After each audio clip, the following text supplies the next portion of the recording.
সালাম আলাইকুম। গোপালগঞ্জ, টুঙ্গিপাড়া, সারা বাংলাদেশে আওয়ামী লীগের যেই বেশ কয়েকটা ঘাঁটি বা দুর্গ বা 5ই আগস্ট পরবর্তী সময়ে যে কোনো পরিস্থিতিতে ইনস্ট্যান্টলি যে এলাকার মানুষগুলো রিয়েক্ট করে সেটা হচ্ছে শেখ হাসিনার সেই গোপালগঞ্জ, টুঙ্গিপাড়া। এরপরও আছে ফরিদপুর সহ আরো বেশ কয়েকটি এলাকা যেখানে আহ, ধরেন সরকারে ক্ষমতায় আওয়ামী লীগ না থাকলেও যখন কোন রকম বড় আন্দোলনের কথা হয় সেখানে আপনি দেখছেন যে ফরিদপুরে কিভাবে দেশীয় অস্ত্র তারপর হচ্ছে ঢাল এগুলো নিয়ে অনেকেই শেখ হাসিনার পক্ষে রাজপথে নেমেছিলেন, অর্থাৎ দুর্ভেদ্য একটা দুর্গ। তো এই দুর্গে একবার এনসিপির নেতারা গিয়া কোন রকমে যানটা হাতি নিয়ে আসছে আর্মি প্রোটেকশনে। গোপালগঞ্জে এখনো আওয়ামী লীগের আধিপত্য হিউজ পরিমাণ আছে, তবে প্রশাসন একটা জিনিস কিন্তু এই মুহূর্তে আপনি আওয়ামী লীগের সময়টার সাথে একটা জিনিস আপনি খুঁজে পাবেন মিল, সেটা হচ্ছে কি, আওয়ামী লীগ মাঠে যতটা শক্তিশালী ছিল না, প্রশাসনের সাপোর্টে আওয়ামী লীগ এর চেয়ে বেশি শক্তিশালী ছিল। এখনো বাংলাদেশে এই সরকারের বা বিএনপি জামাতের যে শক্তিটা দেখা যাচ্ছে সেটার পেছনে একটা বড় শক্তি কিন্তু হচ্ছে প্রশাসন। কারণ সরাসরি একটা মানুষকে আপনি মারতে পারবেন না মব করে প্রতিদিন, একটা মামলা দিয়া যে কোনো একটা মামলার আসামি বানাইয়া পুলিশ তাকে তুলে নিয়ে যেতে পারে। পুলিশের বিরুদ্ধে আপনি হাত দিলে আপনার ক্রস ফায়ার করে দেওয়া হবে। এটা আওয়ামী লীগের সময় ছিল। এখনো অনেক জায়গায় এই প্রশাসনের শক্তিতে অনেকেই বলিয়ান, কিন্তু রাজনৈতিকভাবে মনস্তাত্ত্বিকভাবে আওয়ামী লীগ যে একটা কি বলা হয় যে ধরেন একটা আহ, জাতিগত তাদের একটা অস্তিত্ব তৈরি করছিল, সেই জায়গা থেকে এবার ভিন্ন রকম আরেকটা খেলা আমরা দেখতে পাচ্ছি। আর খেলাটা শুরু হচ্ছে বিভিন্ন জায়গার পরে এবার গোপালগঞ্জে আমি দেখতে পেলাম। বাংলাদেশ আওয়ামী লীগকে রাজনীতিতে ফিরে আসতে একটা লম্বা চূড়া সময় লাগবে। যারা ভাবছেন যে শেখ হাসিনা চলে আসবে 2-4 সময়ের, ভাই আপনি দেখতে থাকেন, আমরাও জীবিত আছি, আসবে না, এখন সম্ভবই না। কারণ হচ্ছে কি, একটা সরকার যখন রাজনৈতিক সরকার ক্ষমতায় বসবে, তো এই যে দেখেন ডক্টর ইউনূস 4 দিন আগেও ভালো ছিলেন সবার কাছে, কিন্তু যেই তিনি চেয়ারে বসছেন তখন এখানে অনেক কিছু কানেক্ট হয়ে গেল। তো এই মুহূর্তে বিএনপিও অতীতের রাজনৈতিক দল হিসাবে তাদের অনেক ব্যর্থতা আছে। দীর্ঘদিন সরকারের বাহিরে ছিলেন, আবার সরকারে আসবেন, এখানে আনলিমিটেড ক্ষমতা আসবে, টাকা পয়সা আসবে, অনেক কিছুই কানেক্ট হয়ে যায়, তখন অনেক কিছু দিগ্ভ্রান্ত হয়ে যায়। আর বাংলাদেশের ইতিহাস বলে যতগুলো সুষ্ঠু নির্বাচন হয়েছে, সেই সুষ্ঠু নির্বাচনগুলোতে ক্ষমতাসীন দল যত খারাপ মানে ভালো কাজই করুক, পরবর্তী সময় তাদেরকে জনগণ আর ক্ষমতায় নিতে চায় না। তো আওয়ামী লীগ আমরা ধরতে পারি মিনিমাম 3 টার্ম অথবা 2 টার্ম, যখনই ব্যাক করে এই সময়টা লাগবে।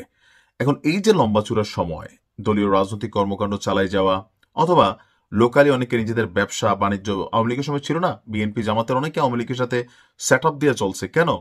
কোটি কোটি টাকা বিনিয়োগ করছে দেশে, তাদের ব্যবসা বাণিজ্যের একটা অস্তিত্বের বিষয় আছে, অনেকগুলো মানুষের রিজিক। সো সেই ক্ষেত্রে কিন্তু একটা অ্যাডভান্টেজ দিয়ে দিয়া তারা সেটেলমেন্টে ছিল। এখন এই সেটেলমেন্টটা যখন 5ই আগস্ট পার হলো, তখন আমরা দেখলাম যে আওয়ামী লীগের মধ্যে কারা কারা আসলে গুপ্ত ছিল। এখানে অনেক জায়গায় দেখছি যে আওয়ামী লীগ ছিল কিন্তু এখন তারা বিএনপিতে যোগদান করতেছে, আওয়ামী লীগ ছিল এরা জামাতের নেতা ছিল। তো যেভাবে আওয়ামী লীগের মধ্যে তারা মিশে গেছিল, এখন আওয়ামী লীগের নেতাকর্মীরাও তাদের রাজনৈতিক স্বার্থে অথবা লোকাল ব্যক্তিগত স্বার্থে আপনার তারা নিজেরাও অনেকে বিএনপির মধ্যে যোগ দিচ্ছেন। এমনকি আমি নিশ্চিত করে বলতে পারি, কখনো আওয়ামী লীগ ফিরে আসছে, শেখ হাসিনা ফিরে আসছে শোনার পরে এই মানুষগুলো সবার আগে দৌড় দিয়া আসল আস্তানায় যাবেন। এখন যেমন জামাত এবং বিএনপিকে আপনি দেখছেন যে দৌড়ে সবাই সাবেক আওয়ামী লীগ, সাবেক ছাত্রলীগ, সাবেক এটা, তারা কিন্তু এখন তারা তাদের নিজ নিজ দলে ফিরে যাচ্ছে। ঘটনার প্রেক্ষাপট হচ্ছে গোপালগঞ্জের কোটালীপাড়া উপজেলার রাধাগঞ্জ ইউনিয়নের 1 নম্বর ওয়ার্ডের যুবলীগের সাধারণ সম্পাদক মোহাম্মদ মুকুল খন্দকার তিনি পদত্যাগ করেছেন। আর পদত্যাগ করে কি করেছেন? যুব দলে যোগ দিয়েছেন। ডিসেম্বর মানে 1লা ডিসেম্বর রাতে উপজেলার ভাঙারহাট বাজারে বসে তিনি যুবলীগ থেকে পদত্যাগ করেন।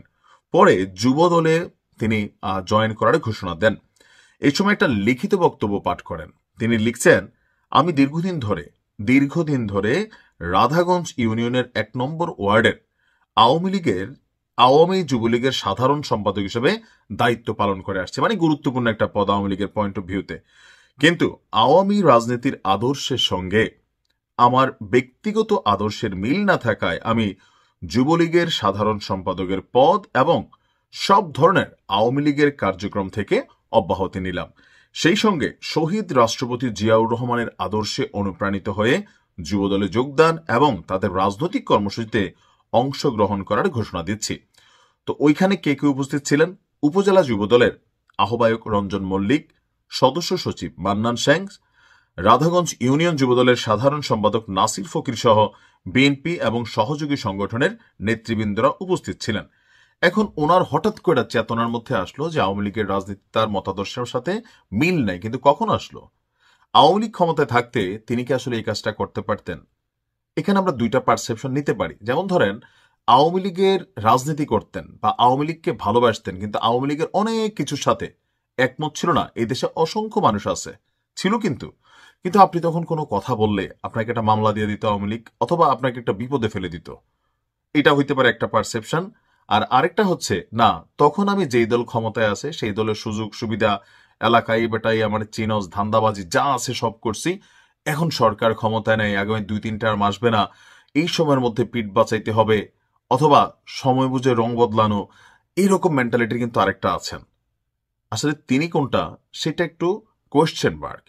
গেল 2-3 দিন আগেও দেখলাম 200 জনের আওয়ামী লীগ নেতাকর্মী তারা বিএনপিতে যোগদান করছেন। বিএনপিও সামনে নির্বাচনকে মাথায় রেখে যে ভোটের যে বাক্সটা, এটাতে এনসিপিরও নজর, বিএনপিরও নজর, জামাতেরও নজর।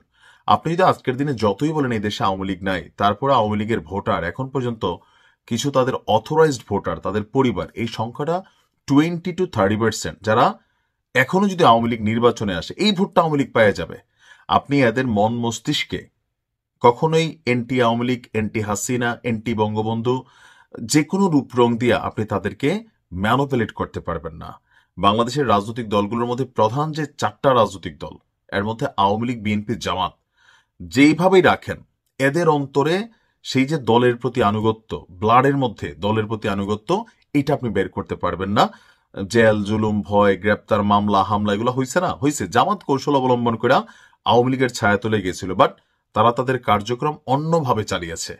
অর্থাৎ যে শক্তিটা আছে সেই শক্তিটার সাথে কানেক্টেড হইয়া তারা তাদের এজেন্ডা বাস্তবায়ন করছে। সো এই টোটাল দৃশ্যপট দেখে আমার কাছে মাঝে মাঝে মনে হয় যে জামাত তখন যেই কাজটা করছে, বিএনপির কিছু কিছু জায়গায়, সব জায়গায় না, বিএনপির রাজপথে ছিল, জামাত বেশি করছে। তো একই স্টাইলে আওয়ামী লীগকে এরকম পরিকল্পনা করতে পারে না যে ঠিক আছে, মাঠের তো শক্তি দরকার, সময় বুঝা তোমরা টিমের মধ্যে ব্যাক করবা, অথবা সময় বুঝে তোমরা সাপোর্টিং এর জায়গাটা রাখবা।